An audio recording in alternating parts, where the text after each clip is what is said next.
1977 yılında 13 yaşındaki Megumi Yokota, Japonya'nın Niigata şehrinde okuldan eve dönerken kayboldu. Ailesinin, emniyet güçlerinin ve hatta televizyon kanallarının uzun süreli aramalarına rağmen ona ne olduğuna dair en ufak bir ipucu bulunamayan küçük kızın haberi tam 20 yıl sonra kimsenin aklına gelmeyecek bir yerden gelecek ve o gelen haber tüm Japonya'yı karıştıracaktı. Öğrencisi olduğu ortaokulun badminton antrenmanına katılan 13 yaşındaki Megumi, normalde akşam 6'da evde oluyordu. Ancak 15 Kasım 1977'de saat 6'yı geçmesine rağmen henüz eve dönmemişti. Annesi dizinin ağrıdığını söyleyen kızının revire uğramış olabileceğini ya da arkadaşlarının yanında oyalanmış olabileceğini düşünerek bir süre bekledi. Ancak artık saat 7'yi geçiyordu ve kızı hala ortalarda yoktu. İyice meraklanan anne, evlerine çok da uzak olmayan okula gitmek için dışarı çıktı. Gittiği yolda kızından herhangi bir iz yoktu. Görünüşe göre antrenmanda her zaman olduğu saatte bitmiş, okulda kimsecikler kalmamıştı. Anne panikle eve dönerken kızının arkadaşlarını tek tek aramaya başladı. Onların söylediğine göre Megumi her zamanki gibi arkadaşlarıyla birlikte okuldan çıkmış ve evine doğru yol almıştı. Eşine, kızının öğretmenine ve güvenlik güçlerine haber veren anne, sokak sokak kızından bir ipucu aramaya başladı. Ancak en ufak bir iz yoktu.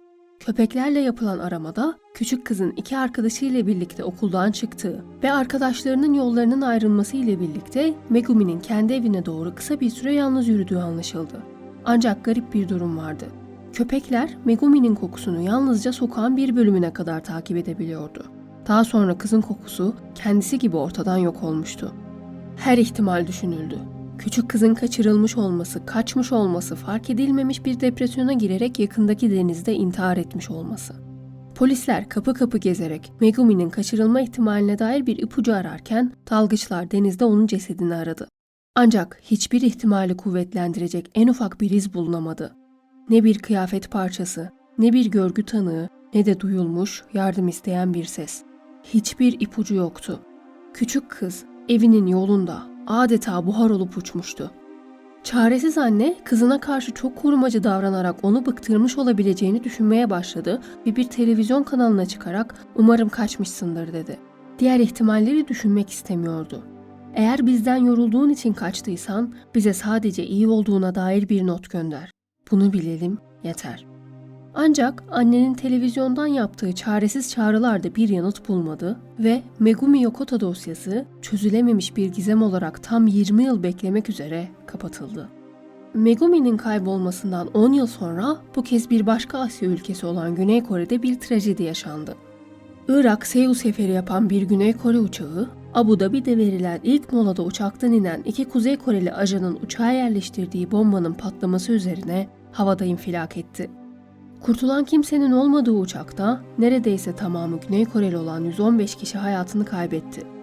Saldırının amacı Güney Kore'yi yaklaşan yaz olimpiyatlarından önce güvensiz bir ülke olarak göstermekti.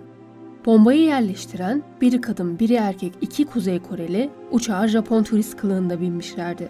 Yakalanacaklarını anlayan iki ajan yanlarında taşıdıkları siyanürü içerek intihar etmeye çalıştı. Erkek ajan ölürken kadın kurtarıldı ve soruşturma için Güney Kore'ye götürüldü. Kadın ajanın ifadesi sırasında Japoncayı Japonya'da bir sahilden kaçırılan bir kadından öğrendiğini söylemesi üzerine Kuzey Kore'nin Japonya sahillerinden insanlar kaçırdığı öğrenildi. Ancak Megumi'nin ailesinin Güney Kore'de kopan tüm bu fırtınalardan haberi yoktu.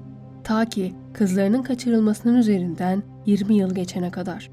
1997 yılında Megumi'nin babası bir Japon hükümet görevlisi tarafından arandı ve telefonun karşısındaki ses 20 yıldır kızının yasını tutan babaya "Kızınızın hayatta ve Kuzey Kore'de olduğuna dair elimizde ciddi bulgular var" dedi.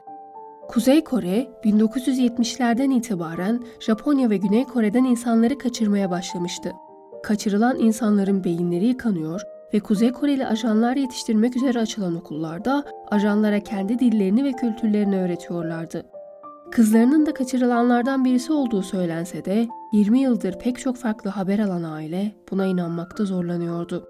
Bugünlerde Bay An adıyla röportaj veren bir itirafçı Kuzey Kore ajanı bir törende 25-27 yaşları arasında Japon'a benzettiği bir kadın gördüğünü ve daha eski mezunlardan olan bir ajanın kıza bakarak kendisine "Ben onu Niigata'dan getirdim" dediğini söylüyordu. Bay An, Kız ne zaman kaçırılmış sorusuna şöyle yanıt veriyordu. Tam tarihi bilmiyorum ama onu kaçıran kişi 1970'lerin başları ya da ortaları demişti. Söylediğine göre kaçırma olayının içinde 3 ajan vardı.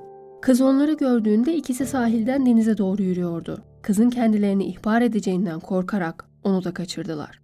Megumi kaçırıldığında üzerinde okul forması olmadığını söyleyen An, kızın gemiye bindirilmesinden sonra ağlamayı bir an olsun kesmemesi üzerine ajanların ancak bir çocuk kaçırdıklarını fark ettiklerini söyledi. Ajanın anlattığına göre küçük kız Kuzey Kore'ye vardıklarında da ağlamayı bırakmamıştı. Sürekli ağlıyor ve yemek yemiyordu. Onu kaçıranlar da işe yaramayacak bir çocuk kaçırdıkları için cezalandırılmışlardı. Bunun üzerine kıza Koreceyi çok iyi öğrenirse evine dönmesine izin verileceği söylenmiş ve kızın Koreceyi çok iyi öğrenmesi sağlanmıştı. Ancak denileni yapmasına rağmen Japonya'ya dönmesine izin verilmeyen Megumi hasta düşmüş ve 2 kez hastaneye kaldırılmıştı. Ajan aynı zamanda kızın bir üniversitede Japonca öğretmeni olarak çalıştığını ve Kuzey Kore şartlarına göre iyi koşullarda yaşadığını söylemişti.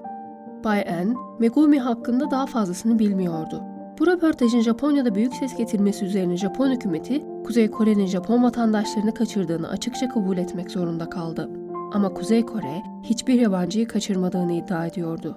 Ta ki kıtlığa düşene ve Japonya'dan alacağı pirince muhtaç olana kadar. Japonya'da hükümetin değişmesinin ardından yeni başbakan, Kuzey Kore Başkanı tarafından ülkelerine davet edildi ve orada Kuzey Kore nihayet Güney Kore ve Japonya'dan insanları kaçırdığını kabul etti. 17 Japon vatandaşı kaçırılmıştı ve bunlar arasında Danimarka'da ve İspanya'da kaçırılanlar dahi vardı. Kızının yaşadığını öğrenen anne ona televizyondan şöyle sesleniyordu. やっぱり生きていてくれたと、お母さんは本当に嬉しかった。温かいたくさんの方にも出会えたことが本当に嬉しかった。めぐみちゃんは北朝鮮でどんな風に暮らしていたのでしょうか。お母さんも白髪になったけど、また前のように面白いこと言って楽しく話し合いましょう。早く帰ってきてください。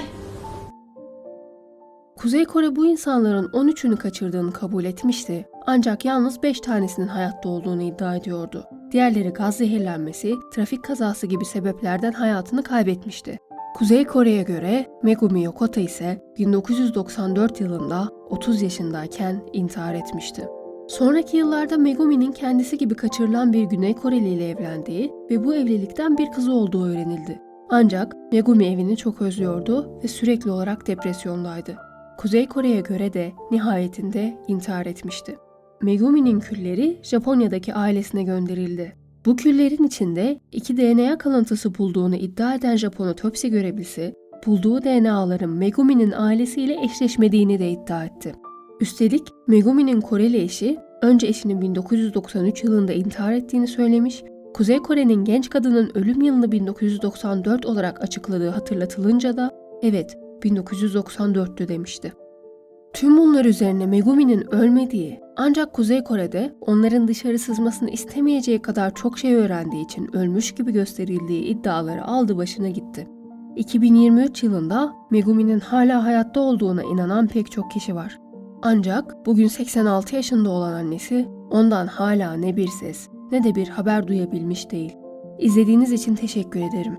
Yalnızca bu videoyu beğenip yorum yaparak ve bu videoyu paylaşarak bana destek olabilirsiniz.